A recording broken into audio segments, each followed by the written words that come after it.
A dark, rainy night on a lonely road outside Denver. A man driving a pickup truck slows down when he notices flickering police lights ahead. He steps out of the truck and freezes. A black female officer with rain-soaked natural hair lies still beside her wrecked patrol car. Blood everywhere. She whispers weakly, "Back up. They're not coming." Without thinking, he takes off his jacket, slices her seatbelt with his knife, and presses hard on her wound. As she starts to fade, his calm, deep voice cuts through the storm. "Stay with me. I've seen worse. You're not dying tonight." An hour later, in a hospital room, the police captain, a dark-skinned man with gray at his temples, looks at her carefully stitched wound, his hands trembling. "Who the hell did this? That's military precision." David Cole, 40 years old, single father, a tall black man with strong features and kind eyes. He wakes up at 5:30 every morning in a small house on the town's edge, the kind of neighborhood where people wave but never pry. In the kitchen, he packs lunch for his daughter, Bella. She's 10, bright-eyed, brown-skinned, always asking about the scars on his hands. He never tells her the truth. The truth is complicated. David wasn't always a delivery driver. He used to be a combat medic in special forces, the kind of soldier they sent when things went bad in places no one ever admitted existed. He saved lives under fire, stitched wounds in the dark, and brought men back when death had already claimed them. But that was before.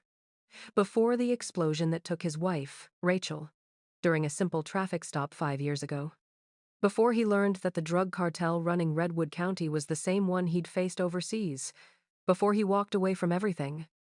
Now he drives a delivery truck, hauling supplies to country stores, living quietly, raising Bella alone.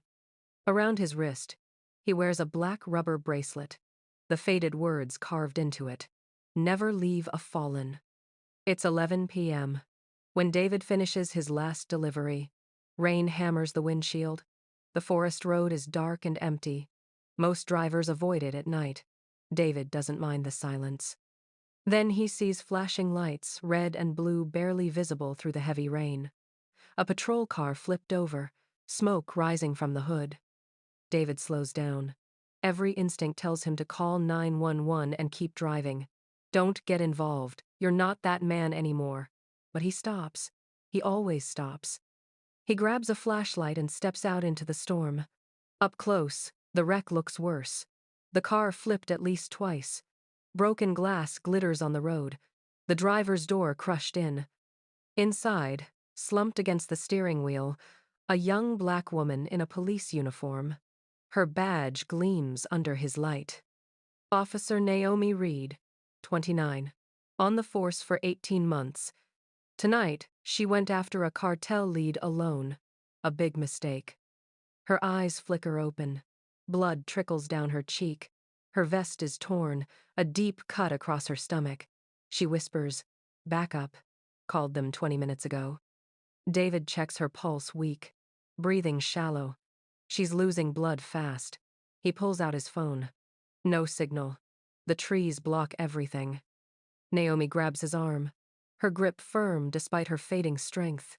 "If you run, they'll find you too. They're watching." David studies her face. He sees fear, pain, and something else, acceptance.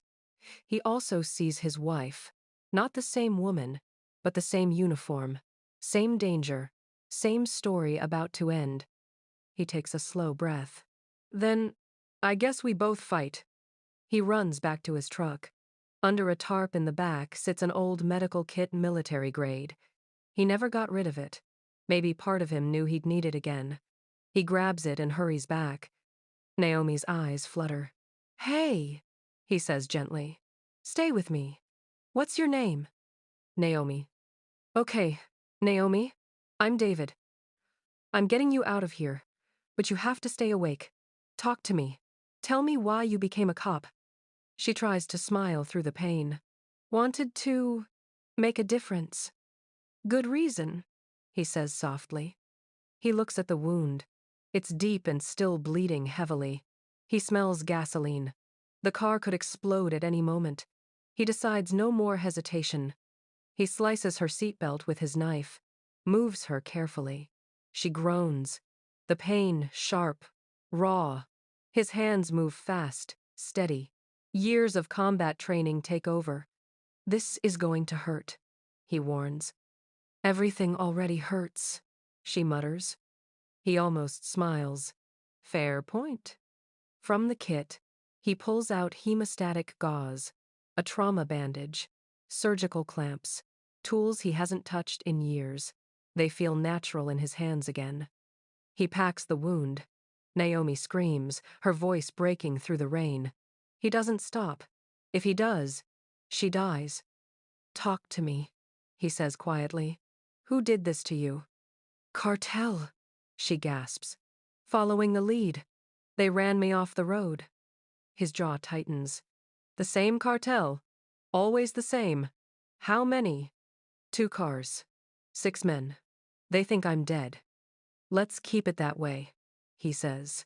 He finishes the field dressing, tight and secure. The bleeding slows. Her breathing evens a little, but the smell of gasoline is stronger now. Can you move? He asks. I don't know. You're going to have to. On 3. 1, 2, 3. He lifts her. She's lighter than he expected. He carries her away, step after step, through the mud and rain. The engine sparks behind them. Get down! He shouts, throwing himself over her as the car explodes. The blast lights up the forest. Heat slams against his back. Shards of metal rain down around them. Then, silence. Naomi stares up at him, her face glowing in the firelight. You're insane. I get that a lot. He checks her wound. Still holding. Good.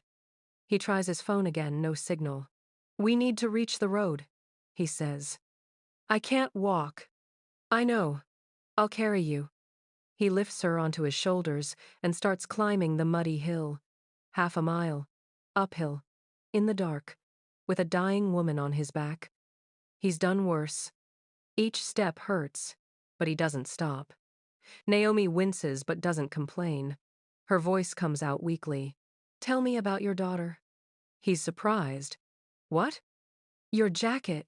There's a drawing in the pocket, says Bella. He almost laughs. Even half-conscious. Still a cop. Yeah, she's 10. Smart. Too smart. Always asks why I won't teach her to stitch wounds. Why don't you? Because I don't want her to ever need to. Naomi is quiet for a moment, then whispers, Your wife, was she a cop? He hesitates.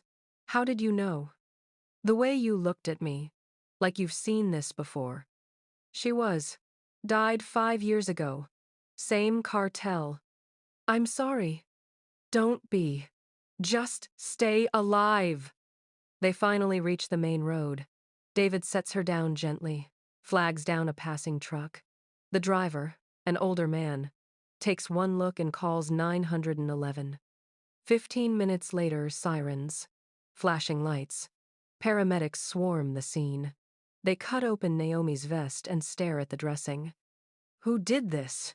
One of them asks. This is military-grade stitching, another says.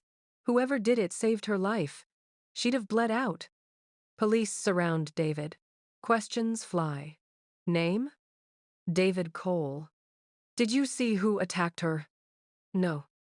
You a doctor? No. Then how did you? I used to be a medic, a long time ago. Captain Marcus Gray, tall, silver-haired, walks up. 30 years on the force, calm but commanding. He studies the wreck. Then David. You carried her 1/2 mile. More or less. Through a potential crime scene. She was dying. Didn't have time to care about evidence.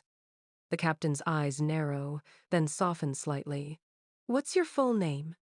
David Cole. You military? Was. Not anymore. What branch? Special Forces. Combat medic. Discharged 5 years ago. The captain nods. We'll need your statement tomorrow. I need to get home to my daughter. As David turns to leave, the captain calls out, Mr. Cole, thank you. You saved one of ours tonight. David doesn't turn around. Just did what anyone should do. He drives home through the rain, silent. When he parks, he looks at his wrist. The bracelet is gone. Must have fallen off. He sighs, exhausted. At the hospital, Naomi lies on a bed, machines beeping. Captain Gray sits beside her. How are you feeling? Like I got hit by a truck, she mutters. Forget the case. Tell me about the man who saved you. She closes her eyes. Tall, black, early 40s, calm, like he's seen it all. What did he say to you? That I wasn't dying tonight, that he'd seen worse. He knew exactly what he was doing, she adds. Military care, perfect stitching. He carried me half a mile through rain. The captain shows her a photo. This him? She nods. Yes. Who is he? We're finding out. Detective Sandra Price, sharp and quick-minded, tracks the truck registration. David Cole. Small house, quiet life. She digs deeper. Military record heavily redacted. Special Forces medic. 7 deployments. Silver Star. Discharged after his wife, Officer Rachel Cole, was killed. Same cartel. Captain, she says. He's connected. Next morning, 2 detectives visit David's home. He's making pancakes. Bella, still in pajamas, draws at the table. The doorbell rings. He sees the unmarked car outside. Mr. Cole? That's me. Detective Price. This is Detective Liam Park. We'd like to ask you a few questions about 3 nights ago. I already gave a statement. These are follow-ups. May we come in? He glances at Bella. Sweetheart, finish your drawing in your room, okay? Am I in trouble? No, I am. But it's fine. She nods and leaves. They sit. Detective Price notices the medals on the wall. Purple Heart, Bronze Star, Silver Star. Quite a collection, she says. Old life, he replies. Why didn't you tell us you were Special Forces? Liam asks. You asked if I was a doctor. I said no. You asked if I was a medic. I said I used to be. That's the truth. You were being evasive. I was being private. There's a difference. Captain Gray enters quietly. Mr. Cole, we need to talk. About what? About why a decorated medic is driving a truck in the middle of nowhere, and why he saved a cop investigating the same cartel that killed his wife. David's expression stays calm, but his jaw clenches. What are you implying? I'm not implying. I'm observing, the captain says. Your wife's killers were cartel. That case went cold.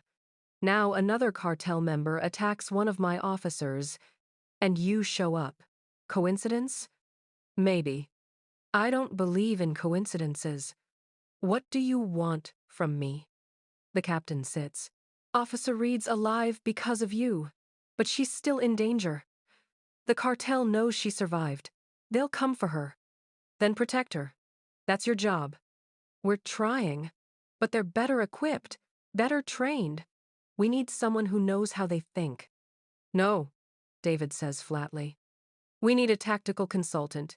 You wouldn't carry a weapon. Just teach, plan, advise. I said no. Why? He looks toward Bella's room. Because I have a daughter who needs a father, not a folded flag. Detective Price speaks gently. If we don't stop them, more people die. More kids lose parents. You can change that. David looks at the medals on the wall, then at the floor. He sees Naomi's face in his mind bleeding, terrified, alive because of him. He remembers Rachel's last day. He remembers Bella crying for her mother. He takes a long breath. Fine, I'll help, but I don't go into the field. I teach.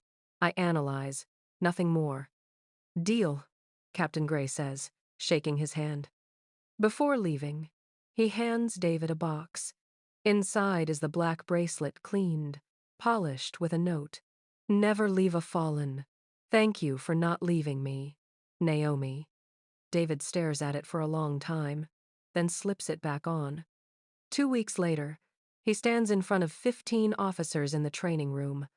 Naomi sits among them, pale but healing. The first 60 seconds in a crisis decide if you live or die, David tells them. I'm here to make sure you live. He trains them for hours, tourniquets, pressure points, wound packing. He corrects mistakes patiently. They listen. After class, Naomi approaches. Thank you for everything.